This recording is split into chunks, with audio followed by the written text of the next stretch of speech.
This new anime sucks. Now, don't ask me how I found this video. Just I don't know, I recommend it. So my sister recommended me a video idea for this new anime called The Shiunji Family Children, a show about siblings, made in Japan? What could go wrong? Oh, as I watched the trailer, I realized a lot could go wrong when I saw this. 単刀直入に言おう。 Well, let me cut right to the chase, you kids. 君たちは本当の兄弟。 Oh god. Please. If this is not a comedy anime and this is a romance anime, I already know where this is going.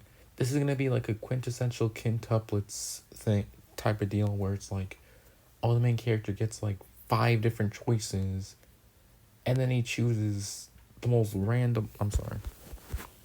ではない。 Wait, hang on. Let me count. Wait, is that a man? I can't tell with anime these days. Is that a man? So that's at least 1, 2, 3, 4, 5 different. What did I just say? 5 different women the MC can choose from. And judging purely based off appearance, he's the main protagonist, isn't he? He has brown hair and everything. This isn't the first anime manga I've made a video on, as some of you guys may remember the video I made on Oremo. Though it could be argued that one was worse, since the siblings are biological, and not only that, but... Oh, God. Anyways, this anime was actually made by the creator of Rent-a-Girlfriend, a series... Oh, I know how bad it is then. So you're telling me the same guy that made the One Piece of romance anime. Now, when I mean One Piece of romance anime, I don't mean, oh, it's one of the best romance anime out there, or oh, it's one of the big 3 of romance anime. No. I mean, it has gone for so long. Like not even most romance anime end very shortly because they're not supposed to be that long. A romance anime is just a simple formula. Boy meets, like, random guy meets 10 out of 10 baddie. Then they talk for a while. A few episodes later, they hold hands or something romantic like that. A few episodes later, they kiss. End of the anime. It's that simple. But romance anime, romance mangakas like to stretch their manga to no end, I swear. I mean, look at Kaguya-sama. That anime went for that. We don't need 4 seasons of that. And then Rent-a-Girlfriend. Apparently, we might be getting a 5th season of that. What's happening at this point? known for its outstanding writing. I'll be honest, I never actually read Rent-a-Girlfriend, but with a title like that, I'm not gonna bother. I was considering making a video about it, but there's loads of videos out there about it already. It'd be redundant for me to add on to it. So here we are, spawn camping the new anime instead. Well, actually, I'm not really spawn camping. I'm reading the manga, which was released over 3 years ago. Yeah, sorry to everyone who thought I was watching the anime, but since it was just released, I'm afraid making a video on it will unleash the full Japanese military on me. Heck, I'm even gonna be careful with the manga, so if you wonder why the panels have a color shade to them and they pass by very quickly, that's why. Also, I'm not gonna do a whole lot of chapters for that same reason, probably 4 to 5. Though given what I'm reading, I doubt I'd be able to make it past 5. Anyways, apart from that horrid sneak peek, I'm going into this blind, so let me not waste any more time, and here we go. Alright. Chapter 1. We start off with the oldest son in the family, Arata, asking the second oldest son, Shion, how to get a girlfriend. Shion is not helping him out here, since he apparently got a girlfriend just cause he wanted some. He keeps pestering on about the thing, even asking where he did it, like, bro, what are you gonna do with this information? You're gonna go to the area hoping that there's some residual charisma? No, you're just gonna make yourself look like a gooner, a super gooner. We're then introduced to their sisters, Oka, Seiha, Minami, Banri, and Kotono. And I'm not gonna gloss over what they're saying because the conversations between men are usually divided into 108 obbies, 308 women, and 608 loot. What does that even mean? Do you mean like out of that number, add it all up, 108 conversations are about hobbies, 308 are about what? What the hell? 30% woman and 60% loot topics. Where do you get this math from? Sorry, I'm blaming the wrong person. What do you mean by this? Dog's projecting his interests onto every man!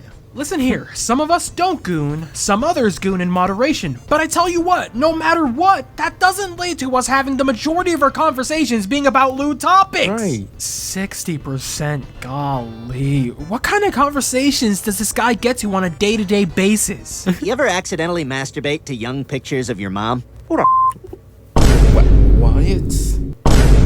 No, Quagmire. No, never. Starts a conversation like that. Each and every one of them bully our gooner of a main protagonist. One sends a dog to maul him, another calls him a virgin. She's the one that set the percentage line, and Minami is actually nice to him for a second. And the next socks his guts out. The only one that doesn't bully him is Kotono. Seems like she's the only one that actually cares about him. Future Chalupa here, I was so right here. And yet I wish I was so wrong. They're discussing Why? Kotono's birthday and when they'll celebrate it, and meanwhile, people are staring at the sisters, making it clear to us that the family is very popular, or rather the sisters are. Arata is complaining about how people thinks he lives in a harem anime, with Shion saying you can't blame people for thinking that. Then we get a bit more of an in-depth look at each sister's personality, and each can be summed up in one word. Oldest, basic, tomboy, and shy. Shion then asks Arata about the thing Kotono said to him, and... What was that thing I said earlier? The only one that doesn't bully him is Kotono. Seems like she's the only one that actually cares about him. Oh boy. Good thing for us that he isn't interested in her because... obviously, and actually has a crush that he's got his eyes on. Let me guess. 17 pages later, he gets rejected. Like, I know how Rent-A-Girlfriend works. I know how the Rent-A-Girlfriend manga type stuff works. He gets rejected, then he starts falling for his sister, am I right? Whole world's just trying to rage bait this guy. Damn, that's even worse than I thought. Dang. That's kind of crazy. We're all getting ready for Kotono's birthday, and after this horrible no-good week, Arata's thinking about the concepts of fate and destiny. Wait, if this is a romance anime, why? Didn't the Rent-A-Girlfriend mangaka already say that he doesn't want Chizuru and Kazuya getting together purely because he got a crush on her? Like, what's even the point if, like... Clearly frustrated at it all. Their dad is also returned from some trip in Africa, and as they're all sat down, he says he has something. Yeah, let's not pretend like I didn't play that trailer at the beginning. None of them are biologically related. Will anything happen between them? Well, given the various implications, their designs, and the country this takes place, the answer is probably yes. That limit of 4 chapters I set myself due to copyright would be annoying me had it not been for what I'm reading. I just hope I make it to the 4th chapter without doing something I'd regret. Wait, that was only chapter 1? So, the entirety of chapter 1 led purely to the build-up that they're not siblings. Oh god. He corrects himself a little, saying Shion and Minami are actually blood-related, but everyone else is unrelated, and goes on with the dinner like he didn't just change their lives. Yeah, let's just eat dinner like you didn't just make me realize that I have, like, 4 random women that I could technically date in the vicinity. Okay. For the worse. After dinner, they all talk about what they ate and how good it was, before they have to swallow the big-ass pill of every one of them being adopted. Oka is rightly upset about them finding out the way they did, but Seiha also brings up a good point that they'd have to find out at some point, and it was planned for them to find out right there. And Bond restates the most important thing, that even though they're not blood-related, they're still siblings at the end of the She's bad. I just had to get that out there. day. And that right there is where the story should end. A nice little message to end off on. Even if you're not blood related, that shouldn't stop you guys. Yep, even though you're not blood related, family's family. Or as Dom would say, nothing's more important than family. From being family, especially the way they've been raised around each other. Great message. That means the story is over soon. Correct? Lovely. Wait, how?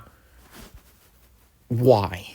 Arata is still thinking about the life-altering secret revealed to them, but understands that regardless, their relationship will not. What the? It wasn't enough that the creator can't write a good story. It wasn't enough that he's a gooner. I'm sorry, what? Rent-A-Girlfriend author takes life-sized Mizuhara figuring to a... What did I told y'all. Like, how is the author of an anime so in love with the characters they created to the point where they're doing stuff like this, taking their character out on a real date, basically saying, yeah, Chizuru and Kazuya are ending up together in the manga purely because he has a thing for her. What is this? Why? It wasn't enough when he made siblings love each other, but he had to draw a 15-year-old. Oh. Wow. Wearing no. Wait. Please don't tell me it was uncensored. Please. If anyone that's read the manga, comment and please don't tell me that was uncensored, because even if you do say, well, the age of consent is 16, he just said that she's 15. Thank you for skipping scene. Shion and Oka are chatting about the secret, still in disbelief of the whole thing, and then Oka's trying to put me in disbelief, asking if Arata said anything, seemingly having a crush on him. Shion teases her a bit, and she tells him not to be creepy, but man, you're the one thinking about what to do if your sibling starts to act cold towards you. While they acknowledge their relationship shouldn't change, they also aren't ignoring the fact they're not biologically related, and Shion says there's a possibility of marrying each other. What was that? No. What was that? While they acknowledge their relationship shouldn't change, they also aren't ignoring the fact they're not biologically related, and Shion says there's a possibility of marrying each other. What is that? What is being censored? What is being censored here? He's blushing. What's being censored here?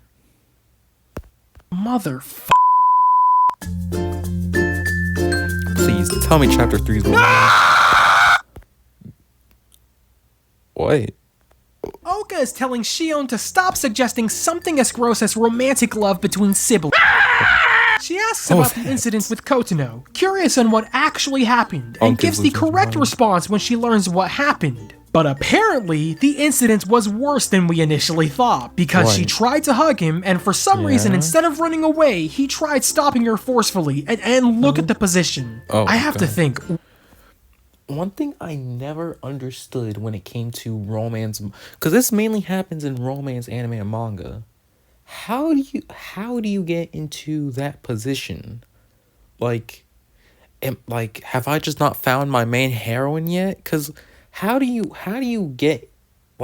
talk to someone, and then you end up just on top of them, damn near about to kiss them? I've never understood that. Like, have I just not found my main heroine yet? Like, have I not just found the heroine in my story yet? Because what do we mean? What in the world goes on in her mind? Is there no guy in her freaking school that likes her? There has to be, since we saw they have an entire fan club ogling at them every morning. Jeez. So does this mean she sees all the guys in her school that are absolutely infatuated with her and ignores them for her literal brother? Apparently, Arata wants to keep it a secret, since if everyone knew, it might hurt Kotono. Yeah, that's fair. Could hurt her mental health if everyone gangs up on her like that. But if this continues on, I'm just saying, it might be time to leave feelings aside and get this girl mental help. Maybe some physical help too. Eventually, they both acknowledge that if she's still serious about it, it might be an issue. Brother, I am not reacting to that scene. Skip it. Their dad talks to a photo of his dead wife, saying the promise has finally been fulfilled. A promise that will have no consequence. I'm scared. Why does he keep showing this? And I'm assuming this is the... I'm scared. Arata is still shocked that Kotono could think that way, and tells himself it's all nothing, before he finds Seiha in his room. Next chapter and I'm out. Wait, did he just say in his room? Please don't. Please don't. Please, chapter 4, please save us. Seiha asks where he was, and because he obviously doesn't want her to know about that, he deflects the question. And given the way she speaks, Seiha is incredibly smart, but is horrible at basic human interaction. Don't believe me? Well, to detect her brother's heartbeat, instead of just checking his hand or something, she does this whole sequence of events, laying on top of him like that. Couldn't you just feel someone's heartbeat by just putting your hand to their chest?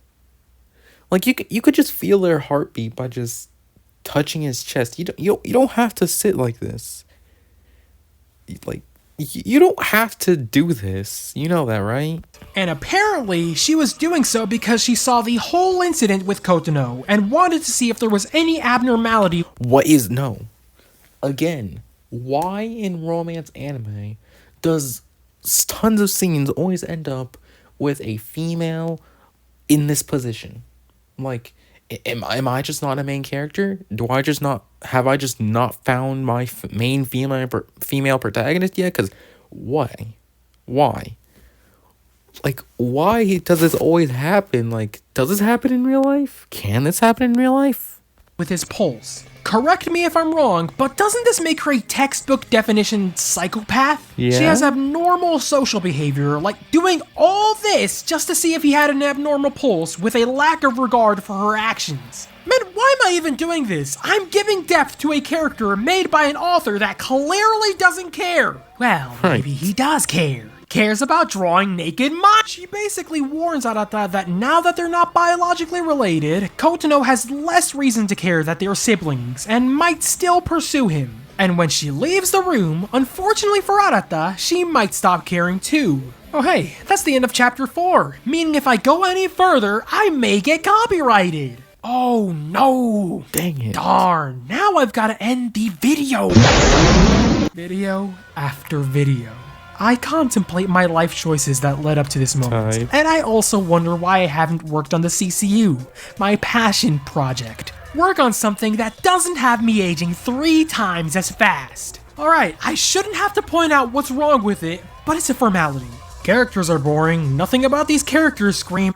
I mean, this is literally from the same guy that made Rent-A-Girlfriend.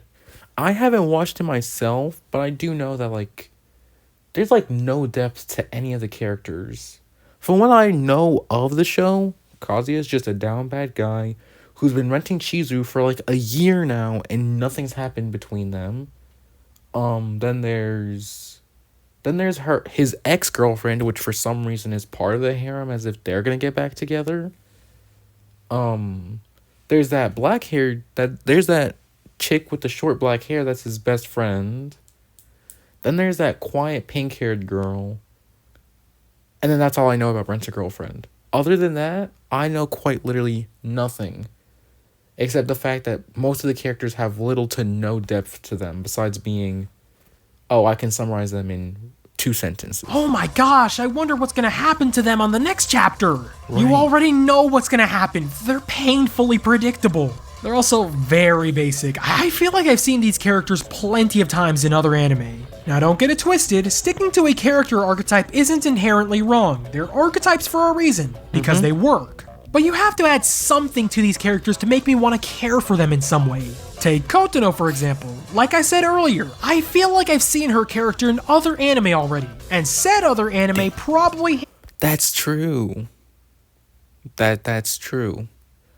The shy, quiet girl that has... handled them infinitely better. And if you don't care about the other points, there's one point that you should care about. They're siblings. The pacing. How did that one quote go? They were so preoccupied with whether or not they could, they never stopped to think if they should. Yeah. For what reason did you have to make this? Seriously. It's almost impressive you somehow managed to make the worst romance subgenre in anime, harem, even more unbearable. Oh, and let's not forget the fact that he drew a minor. I'm not finishing that sentence, but you know what I mean. Anyways, don't read this, don't watch the anime, don't give this freak any money that he doesn't deserve. Yes, making this video is giving him more attention, but consider this a PSA. Alright, consider this a PSA. I'm not gonna lie, I'm scared to even acknowledge this anime's existence, cause Cause like, if I watch this, now I want to watch it. Like you're telling me not to watch it. Now I want to watch it and then make a video talking about how I feel about it, bro. Anyways, final statements. Yeah, this is. Anyways, it's a good day to say that's gonna wrap up this video. Thank you guys for watching this video. Yeah, and actually, thank you. This is actually a pretty funny guy. I might subscribe later. Anyways, yeah. What can I say about this? Yeah, I'm scared for how romance anime is going from here. That's all I can say.